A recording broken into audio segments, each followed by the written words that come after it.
여러분의 영혼이 잘 되고요. 영혼이 잘 되는 것처럼 범사가 형통하기를 예수님의 이름으로 축복합니다. 요즘 복지사회 그러는데 진짜 복지가 뭘까 한번 생각을 해봅니다. 정말로 안전하고 든든하고 진짜 우리가 누려야 하는 복지가 뭘까? 성경은 이렇게 말씀하시는데 오늘 이사야서 60장 18절에서 그랬습니다.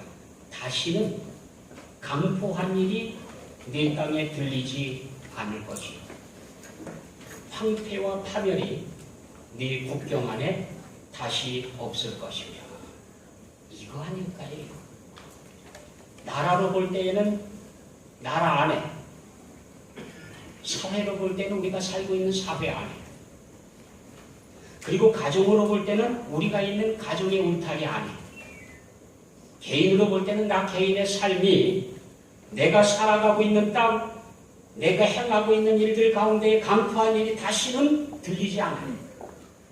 다시는 황폐와 파멸이 내 가까이에 있지 않다. 세상에 그렇게 안전한 복지가 있을까요? 예. 그런데 놀랍게도 하나님께서는 그걸 말씀하셨어요. 다시는 강포한 일이 네 땅에 들리지 않을 것이며 황폐와 파멸이 네 국경 안에 다시 없을 것이며. 그래야 되는데 이스라엘은 그러지 못했어요. 그리 보시죠. 워낙 작으니까 자세한 내용은 잘 안 보이시겠지만, 그러나 눈이 밝으신 분들 한번 확대해서 보십시오. 곳곳을요. 지금 무슨 그림 같아요? 예루살렘 성전이거든요. 예루살렘 성전 중에서도 지금 한가운데 제일 크게 묘사되어져 있는 게 뭐냐면 번제단이에요. 번제단. 양쪽에 쭉 이 벽이 그게 예루살렘 벽입니다. 예루살렘 성전 벽입니다. 근데 지금 무슨 그림이냐면 지금 놀고 있는 그림이 아니에요. 전쟁이 전쟁. 예루살렘 성전이 회파당해가지고요. 사람들이 도망치는데 어디까지 도망가 있느냐면 번제단 위에까지 세 칸밖에 올라가 있어요. 빡빡하게. 계단에서 막 올라가다가 죽고요.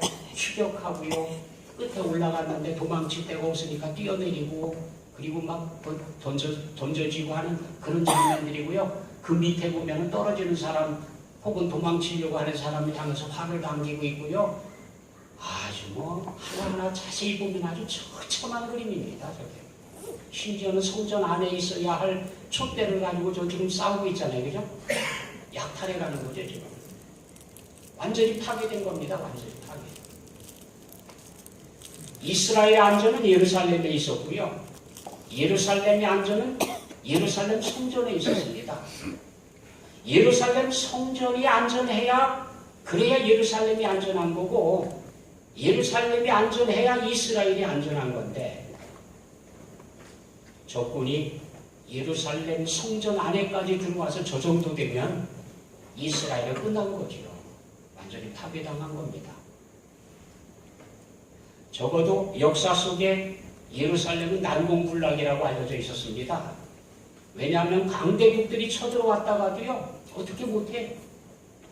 포위하고 공격하려고 에워싸고 있다가 물러가는 그런 것이 바로 예루살렘이었거든요. 그랬는데 왜 이런 일이 일어나느냐? 안타깝게도요, 예루살렘 백성들이 하나님의 말씀을 버렸습니다. 하나님을 거부했습니다. 그리고는 우상을 섬기고 돌아와라 해도 듣지도 않고요. 심지어는 성전 안에까지 우상을 들여놓고 난리예요, 난리. 예. 하나님께서 참다 못하셔서 예루살렘 성전을 비워놓고 떠나가셨어요. 오죽하면 하나님께서 성전에서 떠나가십니까? 예. 너희들끼리 살아봐라. 그리고 하나님께서 성전에서 나오셨는데 선지자가 봤습니다. 그 광경을. 하나님의 영광이 성전문에서 쓱 나오더니 언덕 위에 올라가서 언덕에 잠깐 머물러 있다가는 하늘로 둥실 떠서 떠나가셨어요. 그렇게 떠나고 나니까 예루살렘은 아무것도 아니에요. 이게 하나님 떠나시고 난 예루살렘은요, 아무것도 아니에요. 하나님께서 자리를 비우신 성전, 그건 아무것도 아니에요. 껍데기, 껍데기. 하나님께서 떠나가시고 나니까 예루살렘이 함락당합니다. 예루살렘만 함락당합니까? 지금 솔로몬 성전이거든요, 저게. 예루살렘 성전 안에 적군들이 쳐들어와가지고 난리, 이제 피투성입니다, 지금 저 그림 자체가요.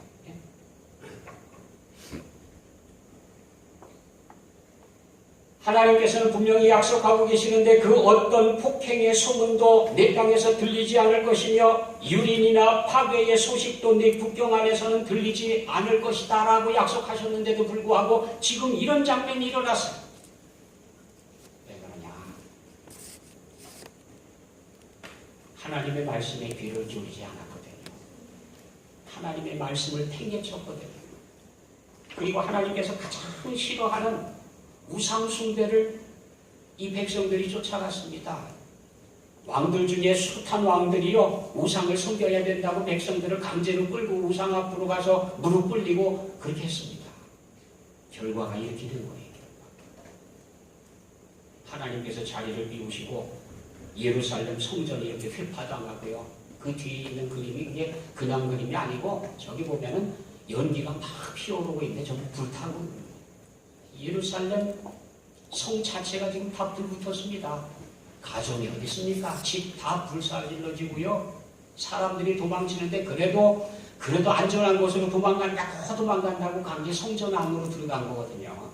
근데 하나님께서 떠나신 성전은 그게 그냥 흙무더기고 그냥 검춘물이지 의미가 없습니다. 하나님께서 그곳에 계셔야 그래야 그게 성전의 의미가 있는 거지.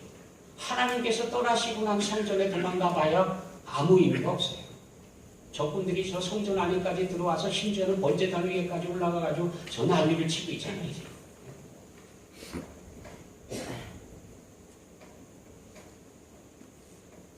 하나님께서는 이렇게 말씀하셨습니다. 네가 네 성벽을 구원이라 네 성문을 찬송이라 부를 것이라. 우리 하나님께서 약속하시는데 안전지대, 가장 안전한 집, 성벽. 저 산 한가운데 저렇게 세워놓으면 아무도 접근하기 어려울 거예요. 그렇죠?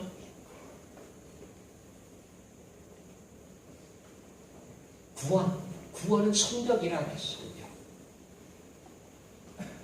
하나님께서 우리를 구원해 주시는 그 구원 자체는 견고한 성의 성벽과 같은 거다.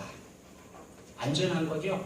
그래서 다윗은 노래 부를 때 여호와는 나의 피난처이시요 이랬잖아요. 피난처. 우리가 위험을 피해갖고 숨을 수 있는 곳, 유일하게 보호받을 수 있는 곳, 그게 바로 피난처거든요. 그 피난처 성벽, 그 성벽 자체가 구원이다. 구원만큼 안전한 게 있습니까?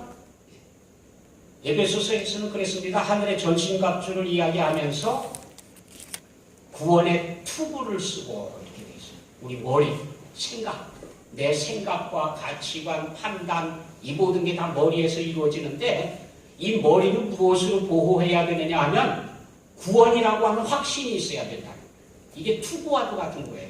그래서 생각이 나는 구원받았다. 하나님께서 나를 구원해 주신다. 하나님께서 끝까지 나를 책임지신다라고 하는 이 믿음. 이 믿음이 있으면 머리에 투구를 쓰고 있는 것과 똑같다는 거예요. 위험하지 않지요? 요즘 가끔 보면은 오토바이 타는 사람들이 이게 헬멧도 안 쓰고 그냥 머리카락 휘날리면서 막 달려가는 모습을 보는데 그냥 사고 없을 때는 괜찮아요. 근데 작은 사고라도 일어나게 되면 헬멧을 쓰고 있는 것과 벗은 것과는 차이가 너무 크게 납니다. 구원이라는 게 그거예요. 구원의 투구라는 게 바로 우리의 생각, 머리 자체를 다 보호하고 있는 거거든요. 하나님께서 또 말씀하셨는데 이 구원이라고 하는 것이 꼭 성벽과 같다. 견고한 성벽, 그것은 바로 구원이다 하는 겁니다. 그리고요, 찬송은 성문과도 같아요. 성문 있죠? 그렇게 생각해 보면 문단속은 무엇으로 해야 돼요? 아무리 견고한 성벽이 쌓여져 있다 하더라도 문이 열려 있으면 이건 성벽의 역할을 제대로 못하는 거죠. 우리가 구원받았다고 하는 확신만 갖고 있어갖고 될 일이 아닙니다. 찬송과 감사로 우리의 구원을 견고하게 지켜내야, 그래야 그 구원을 누릴 수가 있는 거예요. 그런 삶을 우리가 직접 경험하려고 하면 찬송과 감사가 있어야 돼요.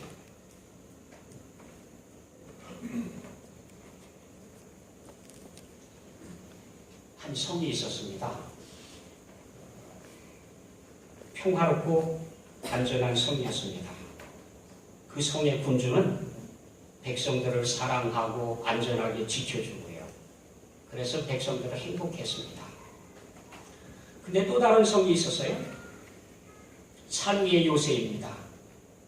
이 사람들은 저 척박한 산꼭대기에 살다 보니까 평야가 늘 아쉽고 그립습니다. 그래서 그 아래에 있는 성을 늘 내려다보면서 탐탐 그냥 그 기회를 노리는 거예요. 일단 기회만 되면 쳐들어가서 저놈을 빼앗아야 되는데, 우리도 평야를 갖고 살아야 되는데, 그렇게 노리고 있는 거예요. 드디어 산 위의 군대가 산을 내려와서 침략을 했습니다. 어떻게 해야 될까요? 있던 사람들이 그냥 잽싸게 도망을 가야 되겠죠? 어디로 도망갑니까? 성 안. 이게 성벽의 역할이라는 겁니다. 성 안으로 도망을 칩니다. 그 안에 들어가면 그래도 한 사람이 몇 사람씩을 막아서 싸울 수 있기 때문에 아주 견고해요. 성이 무너지지 않는 한은 단단하게 지켜낼 수가 있고요. 안전을 보장받을 수 있습니다. 이 성 안으로 들어갔어요? 안전하지요? 이제 안심해도 되지요? 아니요. 이게 문제라고요. 피하여서 성 안으로 들어가기는 했는데, 나중에 들어간 사람, 맨 마지막에 들어가는 사람이 문을 닫아야 될 거 아니에요, 성문을. 성문을 안 닫고 그냥 사람만 뛰어들어가서 도망쳤습니다. 그럼 어떻게 될까요? 이 적들이 가만히 두겠습니까? 성문을 열어놨는데.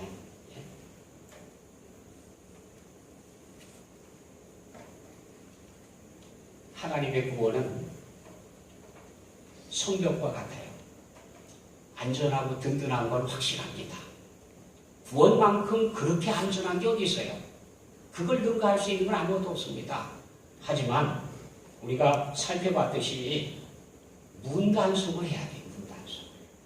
문을 열어놓은 채 아무리 그 안에 뛰어들어가서 숨는다고 하더라도 적들이 들어와서 다 샅샅이 뒤질 것이고 다 불태울 것이고 두려워하는 일들이 고스란히 다 일어날 겁니다. 문단속을 해야 됩니다. 우리가 문단속해야 할 문단속이 뭘까요? 믿는 사람들. 거기 보면 감사와 찬양은 구원의 안전을 지키는 최고의 문이다 라고 기록되어져 있어요. 감사와 찬양. 감사와 찬양이야말로 구원을 약속받고 있는, 구원의 안전을 지켜가는, 하나님께서 약속하신 그 약속, 하나님의 샬롬이라고 외쳐지는데, 하나님의 평강, 그 평강을 누릴 수 있는 것은 감사와 찬송이다. 그래서 감사와 찬송, 같은 어근으로 되어 있고요. 같은 이야기로 되어져 있습니다. 동격으로요. 이 감사와 찬송으로만 지켜갈 수가 있는데, 그래서 보니까 감사에 대한 이야기들을 많이 합니다. 마귀의 세계만이 감사가 없다. 마틴 루터가 한 얘기입니다. 그 얘기는 마귀는 감사할 줄을 모른다는 거죠.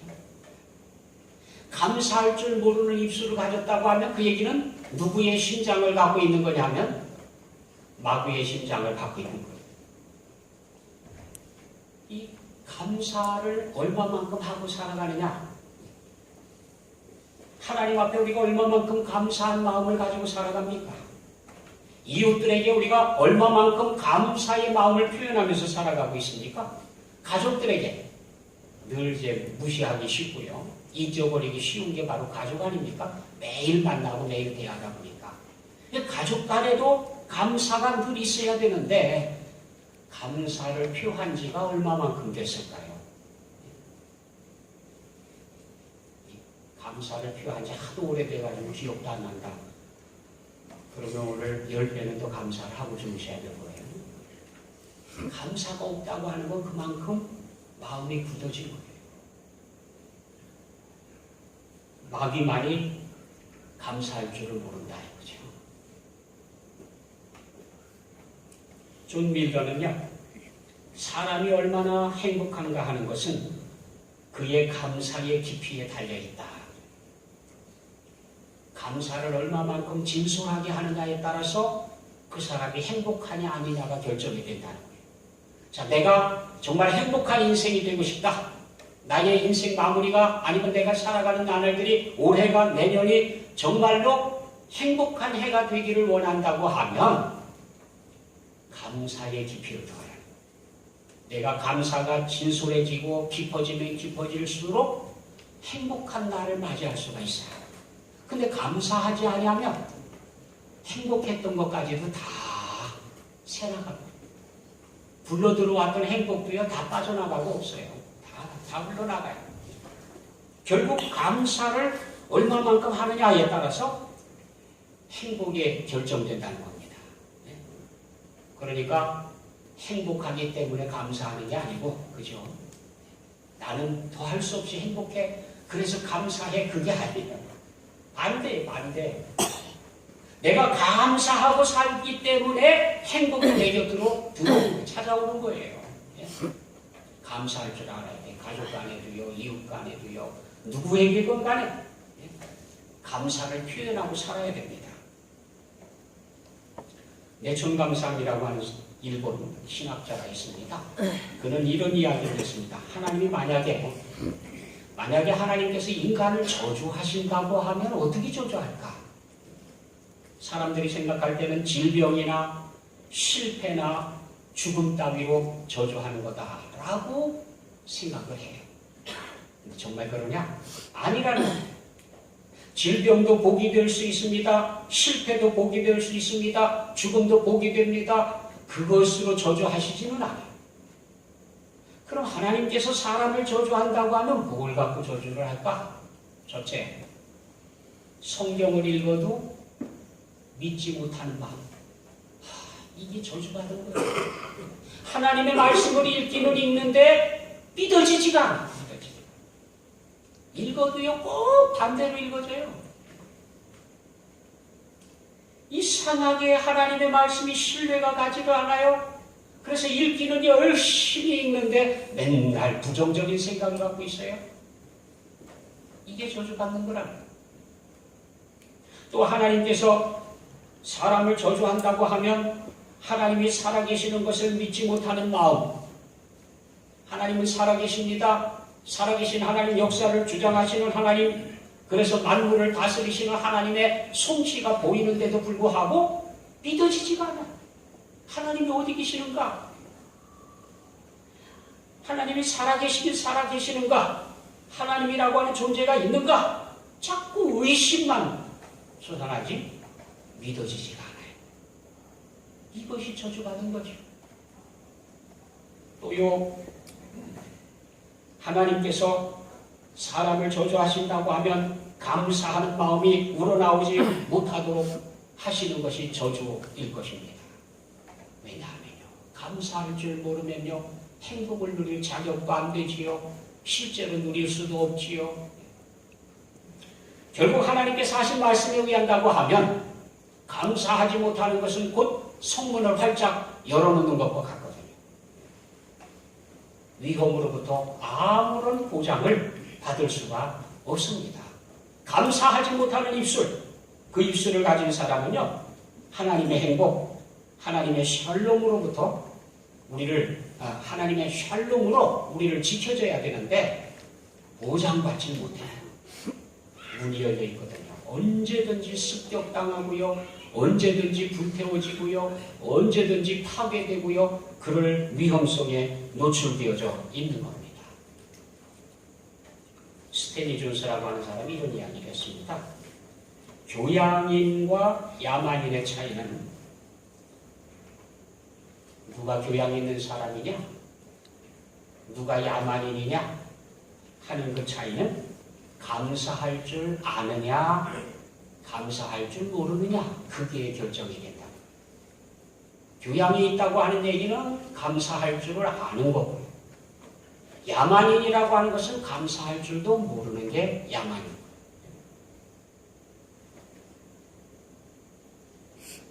크리소스톱이 이런 이야기를 했습니다. 죄 중의 죄는, 진짜 죄가 뭐냐?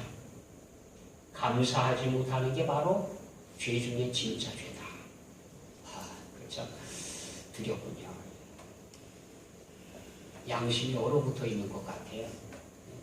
인간의 심성이 얼어붙어 가지고요, 제 기능을 하지 못해요. 감사라는 걸 모르니까요.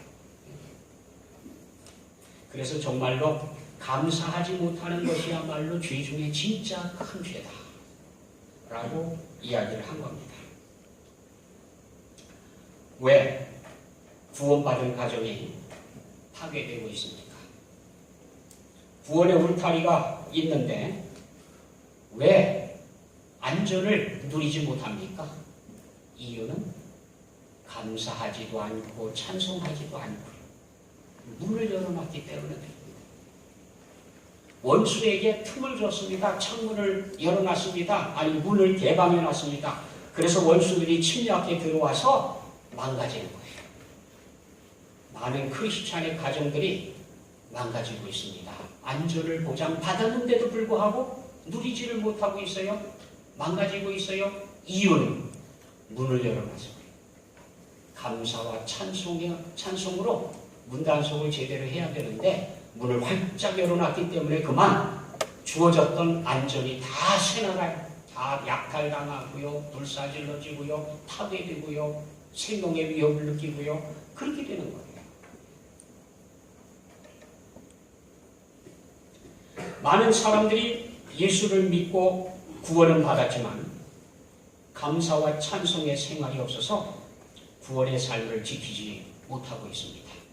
하나님께서 주신 구원, 하나님께서 약속하신 샬롬, 평강, 하나님의 평강, 이 평강이 얼마나 안전한 거예요? 다시는 네 가운데에서 강포한 소리가 들려지지 않는다. 그리고 폭력이, 그리고 유린당하는 일이 또는 위급한 일들이 일어나지 않는다. 그런 삶을 약속하셨는데 이 평강 아닙니까? 평강. 근데 그 평강을 우리가 누리지를 못해요. 왜 누리지 못합니까? 하나님께서 분명히 약속해 주셨는데 왜 못 누리는 걸까요? 이유는 감사와 찬송이 자꾸 없어져서 그래요. 하나님께 나아가서 감사하고요. 성도들을 향해서 감사하고요. 교회가 있어서 감사하고요. 하나님의 말씀을 들을 수 있어서 감사하고 그냥 온통 감사가 차고 넘쳐야 되는데 그렇지 못해요. 하루에 한 번도 감사할 줄도 모르고요. 한 달이 가도 감사할 줄 모르고요. 이 감사가 사라져 버렸거든요. 근데 감사와 함께 구원의 안전도 사라졌다는 거예요. 예.